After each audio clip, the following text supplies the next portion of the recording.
Assalamualaikum warahmatullahi wabarakatuh. Perkenalkan, nama Bapak Taufik. Di sini Bapak akan memberikan materi tentang ekosistem. Oke? Ya, ekosistem. Ada yang tahu apa itu ekosistem? Ya, ekosistem adalah hubungan timbal balik antara makhluk hidup dengan makhluk hidup lainnya dan antara makhluk hidup dengan lingkungannya yang membentuk suatu fungsional yang saling berkaitan. Ilmu yang mempelajari interaksi antara makhluk hidup dengan makhluk hidup lainnya maupun dengan lingkungan disebut dengan ekologi. Ekologi berasal dari bahasa mana coba? Berasal dari bahasa Yunani yang artinya oikos dan logos. Oikos adalah habitat dan logos adalah ilmu. Jadi ilmu yang mempelajari tentang habitat suatu makhluk hidup. Berdasarkan sifat, ekosistem dibagi menjadi dua. Yang pertama ada komponen biotik dan yang kedua adalah komponen abiotik. Kalian pasti sudah tahu apa itu komponen biotik dan abiotik di bab pertama. Komponen biotik adalah segala sesuatu yang hidup yang ada di muka bumi ini. Berarti yang hidup contohnya apa saja? Ada manusia, hewan, dan tumbuhan. Dan yang kedua ada komponen abiotik. Komponen abiotik adalah komponen yang tak hidup. Contohnya seperti suhu, air, udara. Kalian jangan sampai lupa, jangan sampai terbalik antara komponen biotik dan komponen abiotik. Oke, faktor penyusun komponen abiotik ada 4. Yang pertama ada individu, populasi, komunitas, dan ekosistem itu tersendiri. Ya, individu dapat diartikan satuan makhluk hidup. Dia hanya sendiri. Dia baik makhluk hidup uniseluler maupun multiseluler. Uniseluler adalah makhluk hidup bersel satu dan multiseluler adalah makhluk hidup bersel banyak. Jadi individu dia berdiri sendiri alias jomblo. Buat kalian yang masih jomblo berarti kalian masih individu. Yang kedua ada populasi. Populasi adalah sekumpulan makhluk hidup berjenis sama pada waktu dan tempat yang sama pula. Jadi populasi ini dapat dicontohkan seperti sekumpulan semut, ya spesiesnya sama dan tempatnya sama juga, saling berkumpul. Jadi populasi adalah sekumpulan dari spesies yang sama pada tempat yang sama pula. Contohnya semut, terus kawanan singa, kawanan lebah itu adalah suatu populasi. Dapat dipahami? Oke, kalau dapat dipahami. Yang ketiga ada komunitas. Komunitas adalah kumpulan dari berbagai macam populasi antara hewan dan tumbuhan pada tempat dan waktu yang sama pula. Jadi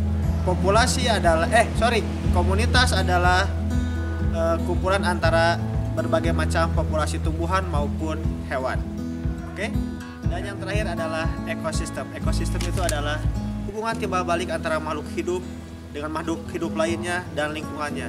Contohnya antara kawanan lebah dan semut saling hidup berdampingan pada suatu tempat yang sama. Contoh yang lainnya ekosistem sama halnya kalian di rumah pernah punya kolam tidak? Kalau tidak, akuarium. Jadi suatu akuarium itu adalah suatu bentuk ekosistem. Di situ ada tumbuhan laut, ada hewan laut, ada tempatnya juga. Itu membentuk suatu ekosistem karena saling berinteraksi antara satu dengan yang lainnya membentuk suatu sistem. Itu yang disebut dengan ekosistem. Yang tadi faktor penyusun biotik dan yang kemudian adalah faktor penyusun abiotik. Itu yang tadi sudah disebutkan adalah air, suhu, udara, kemudian cahaya. Itu adalah suatu penyusun faktor abiotik. Oke, yang tadi komponen ekosistem berdasarkan sifat. Dan yang sekarang berdasarkan fungsi. Ekosistem berdasarkan fungsi dibagi menjadi 4. Yang pertama ada produsen, konsumen, detrivore, dan pengurai. Oke, kita akan bahas satu persatu. Dilihat dari susunan dan fungsinya, suatu ekosistem tersusun atas komponen berikut. Yang pertama adalah komponen autotrof. Komponen autotrof ini adalah organisme yang dapat menghasilkan makanannya sendiri. Dia dapat merubah zat organik menjadi zat anorganik. Contohnya, komponen autotrof ini adalah segala jenis tumbuhan hijau. Kenapa segala jenis tumbuhan hijau? Karena dia dapat menghasilkan makanannya sendiri melalui proses fotosintesis. Contohnya, komponen autotrof ini adalah segala jenis tumbuhan hijau, alga, dan lumut. Itu adalah suatu komponen autotrof. Komponen autotrof juga disebut sebagai dengan produsen. Yang kedua adalah komponen heterotrof. Komponen heterotrof ini adalah komponen yang tidak dapat menghasilkan makanannya sendiri. Dia harus mencari makanannya. Contohnya adalah hewan. Hewan tidak dapat menghasilkan makanannya sendiri kan? Dia harus mencari. Jadi bahasa lainnya komponen heterotrof ini disebut juga sebagai dengan konsumen. Kalau tadi yang autotrof itu adalah produsen, kalau heterotrof ini disebut juga dengan konsumen. Yang ketiga adalah detritivore. Detritivore adalah pengurai dari seluruh jenis organisme. Jadi saat organisme heterotrof mati, meninggalkan bangkai, akan dihancurkan oleh organisme detritivore ini atau pengurai. Jadi detritivore ini bahasa lainnya adalah pengurai. Jadi saat konsumen sudah mati atau menjadi bangkai, akan diuraikan oleh detritivore. Gunanya detritivore ini adalah untuk merubah bahan organik menjadi anorganik yang dibutuhkan oleh organisme autotrof. Jadi semuanya antara organisme autotrof, heterotrof, dan detritivore ini saling berhubungan. Contohnya yang terakhir tadi, yang detritivore ini contohnya adalah segala jenis bakteri maupun jamur. Ya, jenis interaksi antar komponen ekosistem. Dia dibagi menjadi beberapa. Yang pertama ada interaksi antar individu, kemudian antar populasi, antar komunitas. Di sini yang pertama adalah simbiosis mutualisme. Simbiosis mutualisme adalah hubungan timbal balik antara makhluk hidup satu dengan makhluk hidup yang lainnya yang saling menguntungkan dan adanya suatu kewajiban. Contohnya adalah lebah dengan bunga. Lebah mendapatkan keuntungan dari menghisap sari bunga, dan bunga mendapatkan keuntungan penyerbukan dari dihisapnya oleh lebah. Jadi sama-sama saling menguntungkan dan suatu kewajiban. Yang kedua ada simbiosis parasitisme.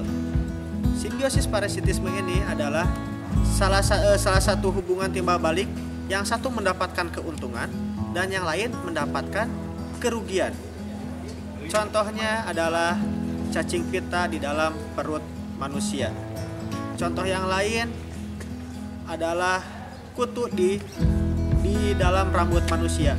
Kutunya mendapatkan keuntungan sedangkan manusianya mendapatkan kerugian. Yang ketiga ada simbiosis netralisme. Dari kata-katanya sudah ada kata-kata netral. Berarti netral itu adalah hubungan timbal balik antara dua atau lebih makhluk hidup yang tidak saling terpengaruhi satu dengan yang lainnya.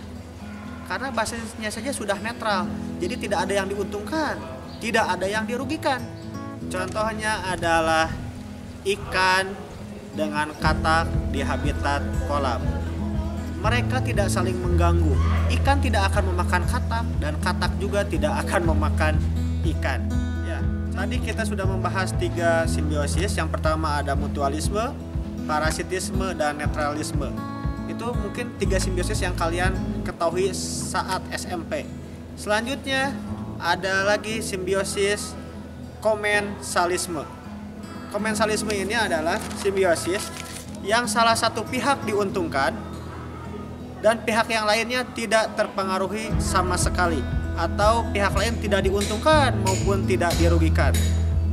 Jadi satu pihak diuntungkan dan pihak lain tidak diuntungkan maupun tidak dirugikan. Contohnya adalah bunga anggrek yang hidup di pohon mangga. Bunga anggreknya mendapatkan keuntungan dapat hidup di pohon mangga, sedangkan mangganya dia tidak terpengaruhi sama sekali. Yang selanjutnya ada simbiosis kompetisi. Simbiosis kompetisi ini adalah hubungan timbal balik antara makhluk hidup dan makhluk hidupnya yang saling bersaing karena memiliki kebutuhan yang sama. Jadi antara makhluk hidup ini dia saling bersaing. Contohnya adalah singa jantan dengan singa jantan lainnya merebutkan singa betina. Mereka saling berkompetisi. Jadi kompetisi ini adalah simbiosis yang memiliki kebutuhan yang sama. Yang terakhir ada simbiosis protokooperasi. Simbiosis protokooperasi ini adalah hubungan timbal balik antara satu makhluk hidup dan makhluk hidup yang lainnya yang saling menguntungkan, tetapi tidak adanya suatu kewajiban dari masing-masing asosiasi tersebut. Contohnya seperti burung jalak dan kerbau. Burung jalak memakan kutu yang ada di dalam kerbau dan kerbau mendapatkan keuntungan kutunya hilang. Tetapi itu bukan suatu kewajiban karena burung jalak bisa memakan makanan selain kutu kerbau tersebut. Jadi perbedaan antara mutualisme dengan protokooperasi, mutualisme adalah hubungan timbal balik yang saling menguntungkan dan adanya kewajiban. Sedangkan protokooperasi tidak adanya kewajiban dari masing-masing asosiasi. Ya, sekian materi tentang ekosistem. Kita akan bertemu di lain kesempatan. Assalamualaikum warahmatullahi wabarakatuh. Salam metal.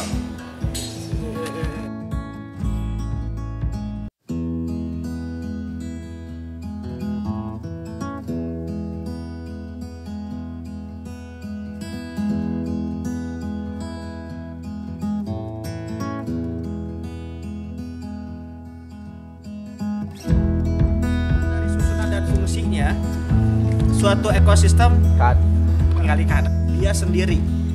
Kalau sendiri udah tahu apa? Sendiri itu adalah jomblo. Kerbau kan? Sebenarnya kurang tepat contoh burung jalak dan kerbau itu. Karena burung jalak dan kerbau tidak suatu keharusan. Jadi kumanya pabeliut orangna kumanya. Jadi yang pertama adalah yang kedua ada simbiosis parasitisme. Lapisia. Oikos adalah pokok. Oikos itu. Si salah Oh.